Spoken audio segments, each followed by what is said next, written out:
नमस्कार, आप देख रहे हैं गांव की दुनिया और आपके साथ हूं मैं जयती मिश्रा। इस बुलेटिन में हम आपको दिखाएंगे गांव और कस्बों की हर वो छोटी बड़ी खबर जिसका सरोकार है आपसे। तो आइए शुरू करते हैं गांव की दुनिया का आज का सफर।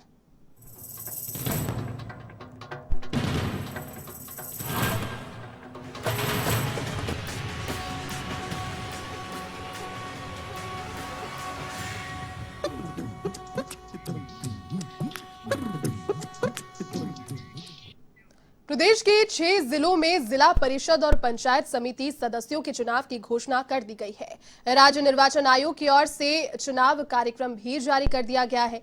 भरतपुर, दौसा, जयपुर, जोधपुर, सवाई माधोपुर और सिरोही में 3 चरणों में मतदान होगा। 11 अगस्त से 16 अगस्त तक उम्मीदवार अपना नॉमिनेशन दाखिल कर सकेंगे। 17 अगस्त को नामांकन पत्रों की समीक्षा होगी। 18 अगस्त को नाम वापसी होगी, जिसके बाद 26 अगस्त को पहले चरण का मतदान, 29 अगस्त को दूसरे चरण का मतदान, 1 सितंबर को तीसरे चरण का मतदान होगा। साथ ही बता दें कि इसके बाद 4 सितंबर को जिला मुख्यालय पर मतगणना होगी।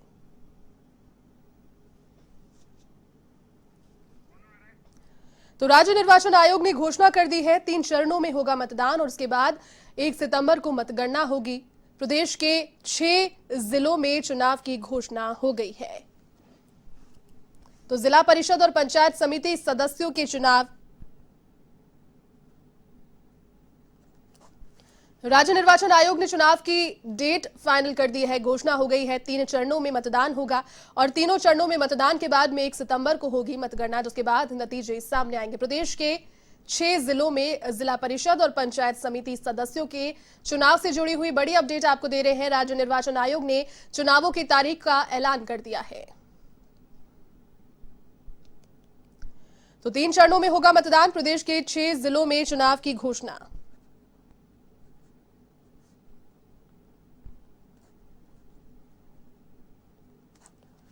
राज्य निर्वाचन आयोग ने घोषणा कर दी है, तारीखों का ऐलान कर दिया गया है। प्रदेश के 6 जिलों में चुनाव होंगे। 3 चरणों के भीतर जो मतदान है वो होगा, जिसके बाद सारे चुनाव के चरण संपन्न होने के बाद 1 सितंबर को चुनाव के नतीजों की घोषणा की जाएगी। मतगणना के पश्चात जिला परिषद और पंचायत समिति सदस्यों के चुनाव की तारीखों का ऐलान आज राज्य निर्वाचन आयोग के द्वारा कर दिया गया है। 3 चरणों में बता दें कि चुनाव होगा।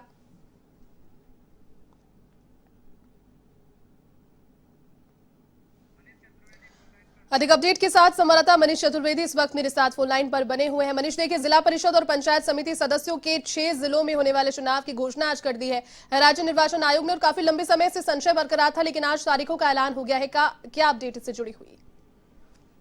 देखिए जैसे राज्य निर्वाचन आयोग की ओर से आज ये पूरा क्लियर कर दिया गया है। 6 जिलों के अंदर चुनाव की घोषणा यहाँ पे कर दी गई है। पहले 12 जिलों के अंदर चुनाव की घोषणा होनी थी, संशय बरकरार था, लेकिन आज ये क्लियर हो गया। 6 जिलों के अंदर ये 3 चरणों में चुनाव होगा। इसके अंदर 26 अगस्त को पहले चरण का मतदान होगा, उसके बाद में 29 अगस्त को दूसरे चरण का मतदान होगा, 1 सितंबर को तीसरे चरण का मतदान होगा और उसके बाद में 4 सितंबर को जो जिला मुख्यालय 6 जिला मुख्यालयों पर काउंटिंग होगी, उस बाद में चुनाव जो है डिक्लेयर कर दिया जाएगा। साथ ही साथ जो 6 जिले हैं उसमें भरतपुर है, दौसा है, जयपुर है, जोधपुर है, सवाई माधोपुर और सिरोही, यहाँ पे मतदान होगा। और खास बात ये है कि आज जिस तरीके से ये जो चुनाव की घोषणा यहाँ पे की गई है, इसके साथ ही आदर्श आचार संहिता यहाँ पे लागू कर दी गई है और अब किसी भी जिले के अंदर किसी भी तरीके से किसी भी अधिकारी या कर्मचारी का कोई ट्रांसफर नहीं हो सकेगा। साथ ही किसी भी अधिकारी या कर्मचारी को यहाँ पे पोस्टिंग नहीं दी जा सकेगी, क्योंकि यहाँ पे आदर्श आचार संहिता जो यहाँ पे 7 के चुनाव दी गई है। जी चलिए मनीष, बहुत शुक्रिया तमाम अपडेट के लिए।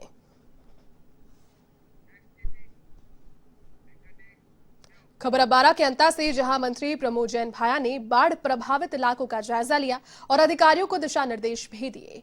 खान मंत्री भाया ने कहा कि स्टेशन खाड़ी के नगरपालिका के द्वारा खाड़ी की गहराई और चौड़ाईकरण को लेकर प्लान तैयार कर चौड़ाईकरण कराया जाएगा, ताकि खाड़ी से प्रभावित होने वाले 2 दर्जन से अधिक गांवों को स्थायी राहत मिल सके।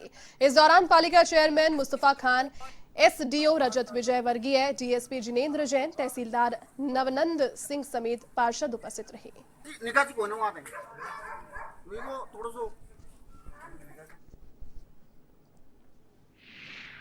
और बाकी मैंने सिंचाई विभाग के अधिकारियों को निर्देश दिए हैं कि इस खाड़ी का पूरा प्लान बनाए। इस खाड़ी पे जो ऊपर जो 10-11 गाँव आते हैं, दागड़ गेड़ी, ठीकरिया, दुगारी, इसको चोरी करने के लिए भी मुख्यमंत्री जी ने 3 करोड़ रुपए स्वीकृत किए हैं और बाकी जैसा भी सिंचाई विभाग के अधिकारी इसका विस्तृत प्लान बनाएंगे तो उसके लिए भी हम हमारे लोकप्रिय मुख्यमंत्री जी से निवेदन करके उसका विशेष प्रोजेक्ट स्वीकृत कराएंगे ताकि जल्दी से जल्दी हमेशा के लिए पूरा इस अंता शहर सहित आसपास के जो 20-25 गांव इससे प्रभावित होते हैं। जयपुर के दूदू में विधायक बाबूलाल नागर ने कोरोना काल के दौरान बेहतरीन कार्य करने वाले 1600 लोगों को चिन्हित किया। नागर ने इन सभी लोगों को सम्मान समारोह में आयोजित किया गया। महिला बाल विकास मंत्री ममता भूपेश इस कार्यक्रम की मुख्य अतिथि रही।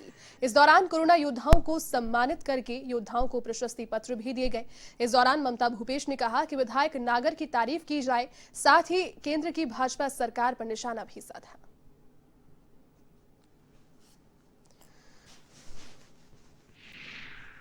माननीय मुख्यमंत्री जी ने राजस्थान को संभाला और कोरोना के अंदर पूरी देश दुनिया के अंदर राजस्थान का नाम हुआ।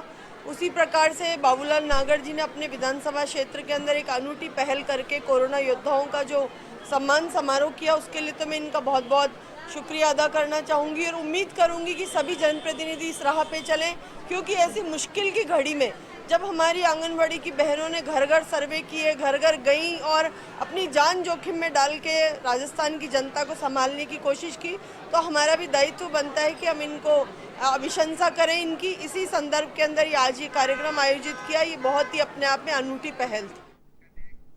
पावटा कस्बे में गुरुवार को एसडीएम कार्यालय का उद्घाटन किया गया। यहां पर आरएएस राजवीर सिंह यादव ने प्रथम एसडीएम के रूप में कार्यभार ग्रहण किया। इस दौरान राज्य मंत्री राजेंद्र यादव, विधायक इंद्राज गुर्जर समेत कई जनप्रतिनिधियों और अधिकारियों ने कार्यक्रम में शिरकत की। इस दौरान ग्रामीणों ने खुशी जाहिर करते हुए अतिथियों को माला पहनाकर उनका स्वागत किया। वक्ताओं ने कहा कि इलाके में एसडीएम कार्यालय शुरू होने से स्थानीय लोगों में काफी सहूलियत उन्हें कार्यों में मिलेगी। 2020 के बजट में डिवीजन का यहाँ पे कार्यालय खुला है, ये ऑफिस खुला है। ये यहाँ की जनता के लिए एक बड़ा तोहफा है राज्य सरकार का। सुचारू रूप से काम होंगे और विकास को गति मिलेगी। खबर जयपुर के रेनवाल इलाके से, जहां करणसर गांव में करीब 1 महीने पहले दुकानदार से हुई लूट का पुलिस ने पर्दाफाश किया। पुलिस ने इस संबंध में 3 बदमाशों को गिरफ्तार किया, जबकि 2 बाल अपचारियों को निरुद्ध भी किया गया। रेनवाल थाना प्रभारी हितेश शर्मा ने बताया कि बदमाशों ने लूट से पहले 1-2 दिन तक अपने साथियों के साथ व्यापारी की रैकी भी की, जिसके बाद 10 जुलाई को 2 बाइक पर सवार होकर आए 4 बदमाशों ने सुनसान जगह पर दुकानदार से लूट की इस वारदात को अंजाम दिया। ऐसे में पीड़ित की रिपोर्ट पर पुलिस टीम का गठन किया गया है और मामले की जांच करते हुए 3 बदमाशों को धर दबोचा है, जबकि 2 बाल अपचारियों को निरुद्ध किया गया। पुलिस ने आरोपियों से 1 बाइक और 3,500 रुपए भी जब्त किए।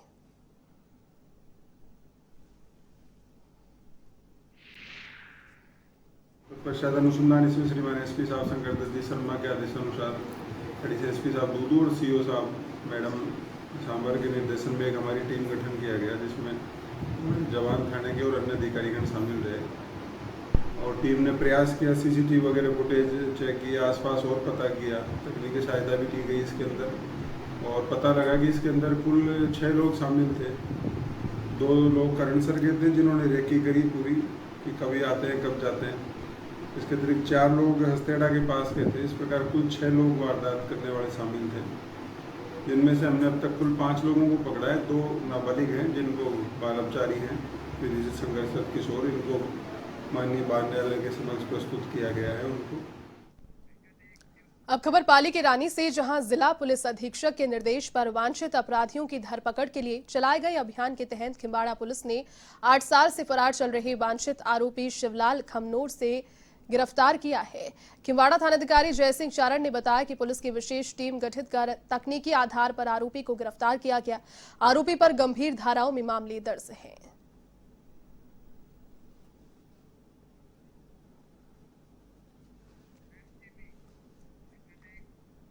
हड़ौती में लगातार भारी बरसात और कोटा बैराज से पानी की निकासी की वजह से अनेक स्थानों पर जलभराव से बाढ़ के हालात हैं।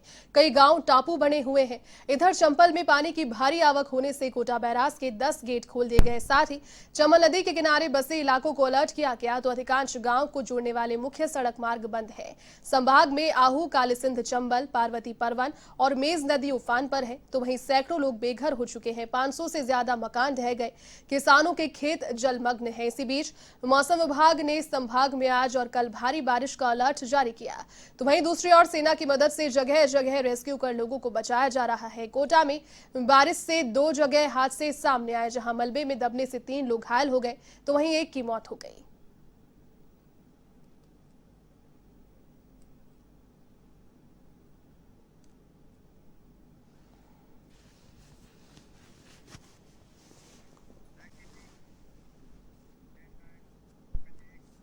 झालावाड़ के खानपुर में तेज बारिश ने जनजीवन अस्त व्यस्त कर दिया है, जिसके चलते सारोला क्षेत्र के छापीहीड़ा और हाथोली गांव बारिश की वजह से टापू बन गए। परवा नदी और छापी नदी ने दोनों गांवों को घेर लिया है, जिससे सभी ग्रामीण अब गांव के भीतर फंस गए हैं। इसी बीच मौके पर पहुंची पुलिस और एसडीआरएफ की टीम ने लोगों को रेस्क्यू करने की कोशिश शुरू कर दी है।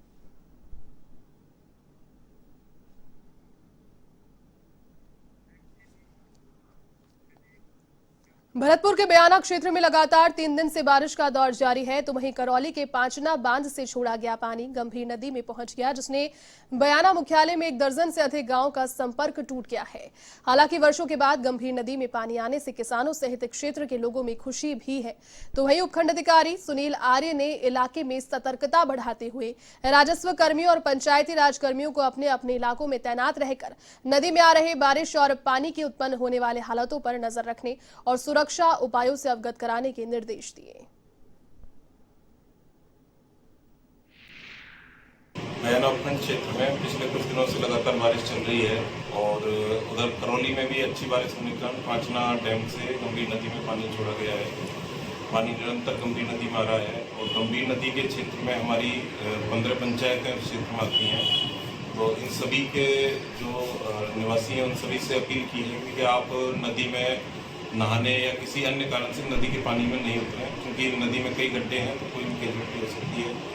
साथ ही उपखंड क्षेत्र में कुछ ऐसे स्थल हैं जहां झरने भी गिरते हैं, जैसे दरबराना है, मलिया है, वहाँ भी काफ़ी संख्या में पिकनिक के लिए लोग पहुँच रहे हैं। उन सबको भी हमने सूचित किया है। बयाना क्षेत्र में पिछले 3 दिन से लगातार बारिश का दौर जा रही है और बारिश लगातार पड़ने से इलाके के बंदबरेठा, एमलिया और आसपास के जो जगह हैं उन पर जल भराव की समस्या उत्पन्न हो गई है। वहीं बात करें दर्रबराना की, तो दर्रबराना में भी झरना चल रहा है, तो काफी बयाना क्षेत्र के ऐसे स्थान हैं जहां जल भराव को लेकर लोगों को परेशानी आ रही है। और करौली जिले के पांचना बांध से जो पानी छोड़ा गया है वो गंभीर नदी बयाना में पहुंच गया है। दर्जनों से अधिक ऐसे गाँव हैं जिनका बयाना मुख्यालय से संपर्क कट गया है। बयाना प्रशासन की बात करें तो बयाना प्रशासन भी लोगों से ये अपील कर रहा है कि नदी के आसपास नहीं जाएं और घरों से कम निकलें। कुछ स्थान ऐसे हैं जो लोग कम जाएं। कैमरामैन विष्णु कुमार के साथ में दीनू पारसर, A1 TV बयाना। धौलपुर जिले सहित हाड़ौती क्षेत्र में हो रही बारिश व कोटा बैराज से छोड़े गए पानी की वजह से चंबल का जलस्तर भी धीरे धीरे कम हो रहा है। मौजूदा वक्त में चंबल नदी जलस्तर खतरे के निशान से 130.79 से बढ़कर 144 मीटर है, जो कि बुधवार को 14.70 मीटर पर पहुंच गया, अर्थात खतरे के निशान से 14 मीटर की दूरी बताई जा रही है। चंबल नदी में आई बाढ़ से जिले के 6 दर्जन से अधिक गांव बाढ़ की चपेट में आ गए हैं। तो वहीं बाढ़ आपदा में घिरे लोगों को निकालने के लिए एसडीआरएफ के द्वारा स्टीमर की मदद से रेस्क्यू किया जा रहा है।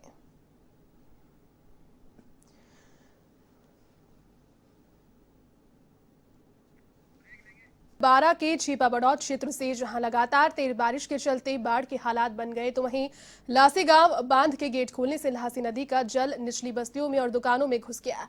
बता दें कि लगातार पानी की तेज आवक को देखते हुए बांध के 3 गेटों को करीब 10,000 क्यूसेक पानी छोड़ा गया।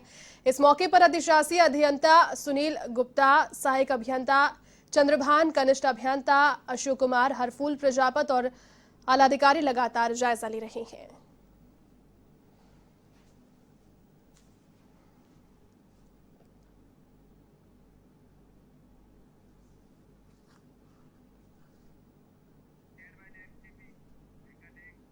खबर कोटपुतली से, जहां पर छात्र ने शिक्षक को गोली मार दी। गंभीर हालत में शिक्षक को जयपुर रेफर किया गया। आपको बता दें कि छात्र का टीसी को लेकर शिक्षक नटवर सिंह से विवाद हो गया था। जब शिक्षक स्कूल से घर जा रहे थे तभी बाइक सवार 2 छात्र आए और शिक्षक को गोली मार दी। गोली लगने से शिक्षक घायल हो गए, जिन्हें राजकीय हॉस्पिटल में भर्ती कराया, जहां पर गंभीर हालत होने के चलते जयपुर रेफर किया गया। तो वहीं पुलिस ने मामला दर्ज कर आरोपियों की तलाश प्रारंभ कर दी। ये क्या है कि ये नटवर लाल जी यादव साहब हैं, ये वहाँ नारेड़ा में अध्यापक हैं, ड्यूटी के बाद वापस जा रहे थे। इनके पास पूर्व में मोतीलाल गुजर है, वो स्टूडेंट रहा हुआ है, जिसका गत वर्ष से स्कूल से डिस्चार्ज कर दिया था। उसने है जो इनके आगे आगे मोटरसाइकिल चला के रुकवाया और रुकवा के इनके बाएं पैर में बंदूक से फायर करना बता रहे हैं। ड्यूटी करके अपने घर पे लौट रहे थे तो नारेड़ा और चिमनपुरा के बीच में खड़ब से लड़के थे जो इनके पास पिछली बार पढ़ते थे स्कूल में 12th क्लास में। उसने इनको रुकाया और रुकाने के बाद इनके पैर में गोली चला दी। ये घटना पे घायल हो गए। जब हमें घर पे सूचना मिली हम वहाँ से आए, इनको लेके हम यहाँ BDM हॉस्पिटल में इनका इलाज करवा रहे हैं। नहीं, अभी एक्सरा हुआ है, गोली उनके पैर में है। ये पहले इनके बता रहे थे कि 12th क्लास में पढ़ता था। जब कहीं उसने स्कूल में कोई घटना बदमाशी की होगी, मैडम ने उसकी TC काट दी थी। ये उस समय वहाँ क्लास टीचर थे 12th क्लास के। चलिए इसी खबर पर अधिक अपडेट के साथ संवाददाता महेश सैनी इस वक्त मेरे साथ फोन लाइन पर जुड़े हुए हैं। मनीष, ये जो वाकया सामने आया है जिसमें एक छात्र ने अपने ही शिक्षक पर फायरिंग की वारदात को अंजाम दिया है, उसके बाद फरार वो हो गए, फिलहाल क्या घटना से जुड़ी हुई तमाम जानकारी महेश? जयती मैं बताना चाहूंगा, नारेड़ा राजकीय महात्मा गांधी महाविद्यालय का मामला है ये। यहाँ साल भर पहले एक विद्यार्थी पढ़ता था जो कि कुछ बात को लेकर इनकी अनबन हुई थी। पहले अध्यापक ने TC देने से इनकार कर दिया। उन्होंने मैडम का नाम लिया, इसलिए उन्होंने कुछ और जयपुर रेफर कर दिया गया है। जी चलिए महेश, बहुत शुक्रिया तमाम अपडेट के लिए।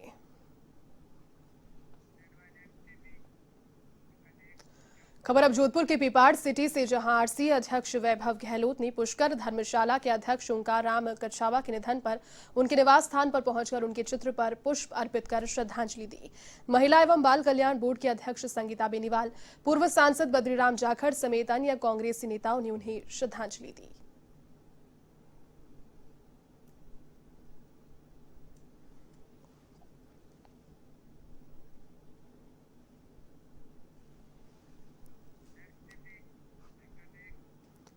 अब खबर दौसा के बसबा से, जहां गुढ़ा आशिकपुरा गांव में नेहरू युवा केंद्र की ओर से वृक्षारोपण कार्यक्रम का आयोजन किया गया।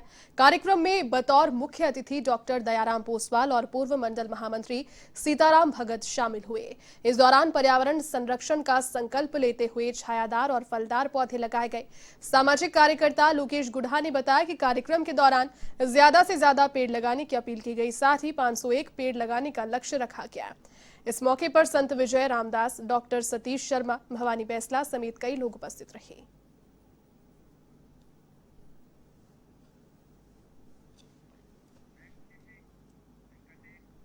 खबर श्रीगंगानगर के श्री विजयनगर क्षेत्र से, जहां भातीवाला ग्राम पंचायत के सरपंच सुनील कुमार और वार्ड पंचों साथी में इन सभी पर ग्रामीणों ने आरोप लगाते हुए धरना प्रदर्शन किया। दरअसल ग्राम सभा के 2 बार पहले भी मीटिंग बहिष्कार की जा चुकी है, लेकिन ग्रामीणों की समस्या का हल नहीं होने पर ग्राम पंचायत की बैठक का बहिष्कार किया। और दूसरी ओर सरपंच सुनील कुमार ने भी वीडियो जारी करते हुए ग्रामीणों पर पंचायत में नहीं आने देने और मीटिंग नहीं करने देने का आरोप लगाया।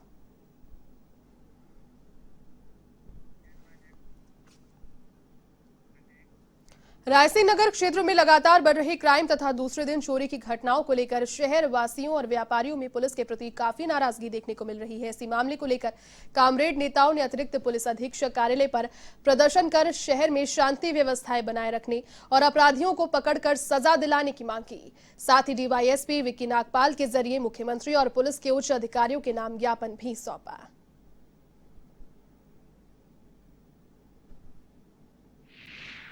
पिछले 15-20 दिनों से रायसी नगर शहर के अंदर और शहर के बाहर जिस प्रकार से चोरी और आपराधिक घटनाएं बढ़ रही है, उन घटनाओं के विरोध में आज पुलिस प्रशासन के खिलाफ हमने मुख्यमंत्री के नाम ज्ञापन सौंपा है कि सरेआम दिन दहाड़े चोरियां हो रही है, दिन दहाड़े बैंकों के अंदर डकैती हो रही है। आम आदमी अगर कोई बैंक से भी पैसा लाने के लिए जाता है तो वो पैसे भी महिलाएं जो है वो चोर करके ले गई और आज तक उनका कोई सुराग नहीं मिला।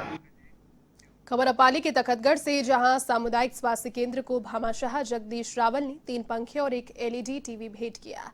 इस मौके पर सामुदायिक स्वास्थ्य केंद्र के प्रभारी रामधन बैरवा ने कहा कि तखतगढ़ भामाशाहों की नगरी है। अस्पताल में नगर के भामाशाह समय समय पर जरूरतमंदों को सामग्री भेंट करते रहते हैं। इस अवसर पर डॉक्टर चित्रा राठौर, डॉक्टर राहुल सिंह, पूर्व चेयरमैन जयंती जैनम समेत कई लोग उपस्थित रहे।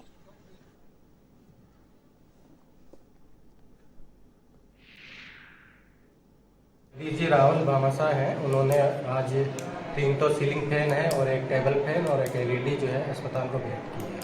तो इससे जो है मरीजों को गर्मी के अंदर राहत मिलेगी और मनोरंजन और एलईडी के द्वारा ज्ञानवर्धन होगा। जब मैं हॉस्पिटल में आया था, मेरे साथियों ने सबों ने बोला कि इधर टीवी और पंखे की ज़रूरत है, तो मैंने डॉक्टर साहब ने भी बोला तो मैंने ये डोनेट किया।